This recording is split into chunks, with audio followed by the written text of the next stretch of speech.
గ్రీన్‌లాండ్‌ని ఆక్రమించుకుంటానన్న పదం పక్కన పెట్టి గ్రీన్‌లాండ్‌తో ఇప్పుడు ఎందుకంటే ఆక్రమించుకుంటే ఇక యూరప్ సమాజానికి, అమెరికాకి తెగతెంపులయిపోయినట్టే. నాటోకి, అమెరికాకి తెగతెంపులైనట్టే. ఇప్పటిదాకా మా కుటుంబ పెద్ద అన్నటువంటి స్టేజ్ నుంచి దోపిడీదారుగానే చూడటం మిగించేస్తారు. అది అమెరికన్ సమాజానికి కూడా ప్రమాదం.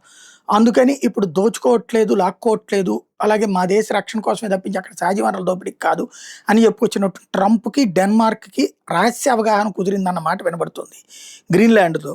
గ్రీన్‌లాండ్‌లో ఈ డీల్‌లో ఏంటంటే చిన్న చిన్న భాగాలు అమెరికా ఉండేందుకు ఇచ్చేటట్టు. స్మాల్ పాకెట్స్ ఈ గ్రీన్‌లాండ్‌లో ఉన్నటువంటి ద్వీపాలు కాబట్టి. అందులో మినరల్ రైట్స్ మాత్రం గ్రీన్‌లాండ్ దగ్గరే ఉంటది. అమెరికా తీసుకోదు. బట్ అమెరికా తవ్వుకుని గ్రీన్‌లాండ్‌కే డబ్బులిస్తది. మరోవైపున ఆహ్, ఇండెఫినిట్ టైమ్ ఫ్రేమ్ కిందన ఈ డీల్ ఉండేటట్టు. అంటే ఇన్ని రోజుల లోపు అని గాకుండా శాశ్వతంగా ఉండేటట్టు. అలాగే రష్యాకి పొరపాటున కూడా అనుమతించకుండా గ్రీన్‌లాండ్‌లో.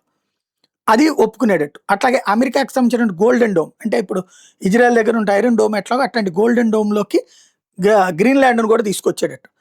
అట్లాగే అమెరికాకి సంబంధించినటువంటి ఇన్‌ఫ్రాస్ట్రక్చర్ ఇన్వెస్ట్‌మెంట్స్ అన్నిటిని కూడా గ్రీన్‌లాండ్‌లో అనుమతించేటట్టు.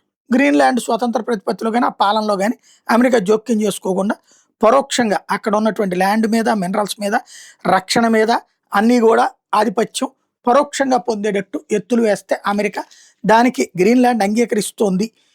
మేబీ డబ్బులకు అమ్ముడుపోయినటువంటి పాలకులు అన్నటువంటి చర్చ నడుస్తోంది ఇప్పుడు.